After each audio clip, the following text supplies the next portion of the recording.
आपल्या सर्वांचं पुनश्च एकदा माझ्या यूट्यूब चॅनल हार्दिक स्वागत। 20 लाख राज्य सरकारी कर्मचाऱ्यांसाठी वेगवेगळ्या 4 अतिशय महत्त्वाच्या मागण्यांच्या अनुषंगानं एक अत्यंत महत्त्वाची अपडेट देणारा आजचा हा संपूर्ण व्हिडिओ आहे। कोणत्या त्या 4 महत्त्वाच्या मागण्या आहेत, त्या अनुषंगानं काय ती महत्त्वाची अपडेट आहे ते पाहण्यासाठी विनंती एकच की व्हिडिओ हा शेवटपर्यंत पाहावा।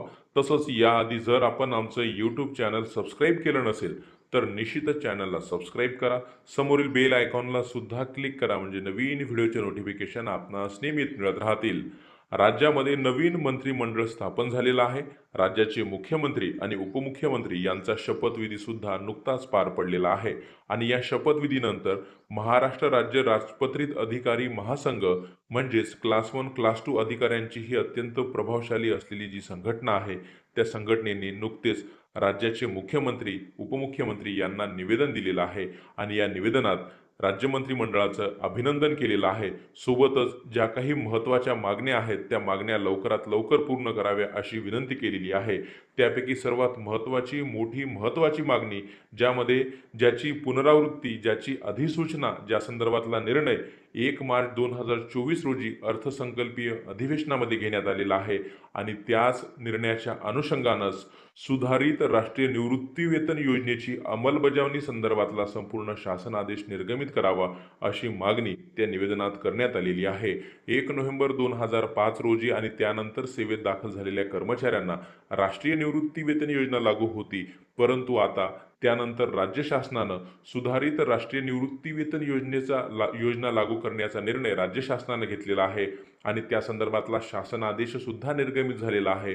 परंतु ते सुधारित राष्ट्रीय निवृत्ती वेतन योजना कशी असणार आहे त्या संदर्भातला सखोल शासन आदेश किंवा अधिसूचना निर्गमित होणं बाकी आहे, ती निर्गमित करावी अशी मागणी या निवेदनाद्वारे करण्यात आलेली आहे। त्यानंतर दुसरी महत्त्वाची मागणी म्हणजेच केंद्रीय कर्मचाऱ्यांचं निवृत्तीचं वय वर्ष 60 आहे। देशातील इतरही 25 राज्यातील निवृत्तीचं वय हे 60 आहे आणि त्याच पद्धतीचं राज्य सरकारी कर्मचाऱ्यांचं सुद्धा निवृत्तीचं वय जे आहे ते 60 करण्यात यावं अशी सुद्धा मागणी या निवेदनाद्वारे करण्यात आलेली आहे। त्यानंतर केंद्रीय महिला कर्मचाऱ्यांना ज्या पद्धतीनं बालसंगोपन रजा ह्या 2 वर्षाच्या आहेत, तशाच पद्धतीच्या बालसंगोपन रजा राज्यातील महिला कर्मचाऱ्यांना सुद्धा देण्यात याव्या अशी सुद्धा मागणी या निवेदनाद्वारे करण्यात आलेली आहे।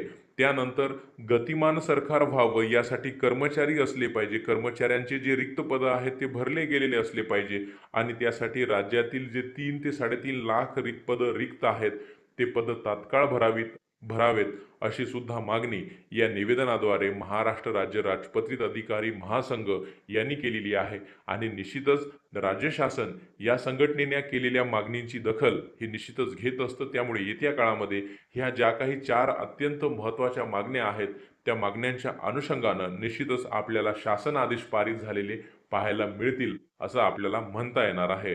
रोज नवीन असेच महत्त्वपूर्ण निर्णय बातम्यांसाठी चॅनलला सबस्क्राईब करा। धन्यवाद।